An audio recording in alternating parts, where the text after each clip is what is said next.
So hi people. ஆக்சுவலாக இன்றைக்கி காலையில் வந்து ஒரு புக்கு ஒன்று வாசித்துக்கிட்டு இருந்தேன். அந்த புக்கு வாசித்ததுக்கப்புறம் எனக்கு ரொம்ப இன்ஸ்பைரிங்காக இருந்துச்சு. சரி, அந்த புக்கு நம்ம என்ன வாசித்தோம், என்ன கற்றுக்கிட்டோம் அப்படிங்கிறத உங்கள் எல்லாருக்கிட்டையும் ஷேர் பண்ணிக்கலாம் அப்படின்னு சொல்லிட்டு தான் இந்த ஒரு வீடியோ வந்து மேக் பண்ணிக்கிட்டு இருக்கேன். ஸோ நான் வாசிக்கிற புக்கு பார்த்தீங்கன்னா இந்த பர்டிகுலர் புக்கு தான். புக்கோட டைட்டில் வந்து how to win friends and influence people. Okay, so எழுதியிருக்கிறது வந்து Dale Carnegie. Okay, some English names வந்து கொஞ்சம் டிஃபிகல்ட் டு மெமரைஸ். இதில் நான் வாசித்தது என்ன பார்த்தீங்க அப்படின்னா, ஒரு பர்டிகுலர் டாபிக் வந்து ஸ்மைல் அப்படிங்கிற ஒரு டாப்பிக்கை பற்றி பேசியிருந்தாங்க. இந்த டாப்பிக்கில் என்ன சொல்கிறாங்க அப்படின்னா, இந்த சைக்காலஜிஸ்ட் அண்ட் ஃபிலாசபர் ஒருத்தர் வில்லியம் ஒருத்தர் இருக்காரு. அவர் என்ன சொல்கிறாரு அப்படின்னா, action seems to follow feelings but really action and feelings go together and by regulating the action which is under the more direct control of the will we can indirectly regulate the feeling which is not. அதாவது நாம என்ன action பண்றோமோ அதுக்கேற்ற மாதிரி தான் நம்மளோட ஃபீலிங்ஸும் இருக்கும். நம்மளுடைய ஆக்ஷன்ஸும் ஃபீலிங்ஸும் வேற வேற கிடையாது, அது ரெண்டுமே ஒன்று அப்படின்னு சொல்றாரு. ஸோ நாம வந்து நம்மளுடைய லைஃப்பை வந்து எந்த அளவுக்கு ஸ்மைல் பண்ணி நம்ம யார்கிட்டலாம் பேசுறோமோ அதுக்கேற்ற மாதிரி தான் நம்மளோட லைஃப் இருக்கும் அப்படின்னு சொல்றாரு.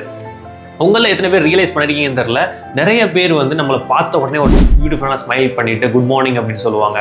அவங்க யாருன்னே தெரியாது, ஜஸ்ட் ஃபர்ஸ்ட் டைம் மீட் பண்ணிருப்போம். அவங்க வந்து நம்மளை பார்த்து ஒரு பியூட்டிஃபுல்லான ஸ்மைல் கொடுத்துட்டு குட் மார்னிங் சொல்கிறோம். நம்மளுக்கே ஒரு மாதிரி ஃபீல் ஆகும்ல, பரவாயில்ல ரொம்ப நல்லவர் அப்படிங்கிற ஒரு பர்டிகுலர் தாட் வந்து நம்ம மைண்டில் வந்து உருவாக ஆரம்பிச்சிடும். ஸோ அதே மாதிரி அந்த ஒரு ஃபீலிங் அவர் கொடுக்கறதுனால நம்மளுக்கு வந்து எந்த பிரயோஜனமும் கிடையாது, பட் அவருக்கு அவரோட லைஃப்பில் வந்து அது ஒரு மிகப்பெரிய பிரயோஜனமாக தான் இருக்குது. அதை கண்டினியூ பண்ணி சொல்லணும் அப்படின்னா, இன்னொரு பியூட்டிஃபுல்லான ஒரு 2 லைன் சென்டென்ஸ் வந்து நான் வாசித்தேன்.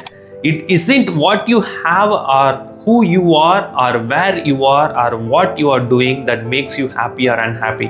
It is what you think about it. நாம் என்ன பண்ணுறோம், அதை எப்படி பண்ணுறோம் அப்படிங்கிறது வந்து it is will not make us happy. ஆனால் நம்ம பண்ணுறத நமக்கு பிடிச்சி பண்ணுறோமா, நம்ம மைண்டில் என்ன திங்க் பண்ணிக்கிட்டு இருக்கோம் அப்படிங்கிறது தான் வந்து நம்மளை வந்து ஒரு ஹாப்பியான ஆளாக மாற்றோம் அப்படின்னு சொல்கிறாங்க.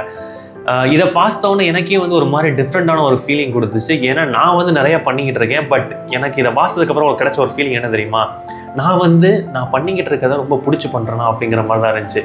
நீங்கள் என்ன நினைக்கிறீங்க? நீங்கள் பண்ணுற வேலையை பிடிச்சி பண்ணிக்கிட்டு இருக்கீங்களா? உங்கள் மைண்டில் என்னவா இருக்குது? சில பேர் கேட்கலாம், இல்லை ப்ரோ நான் பிடிக்காம தான் பண்ணிக்கிட்டு இருக்கிறேன், ஆனால் என்னைய மாதிரி நிறைய பேர் இருக்கிறாங்க.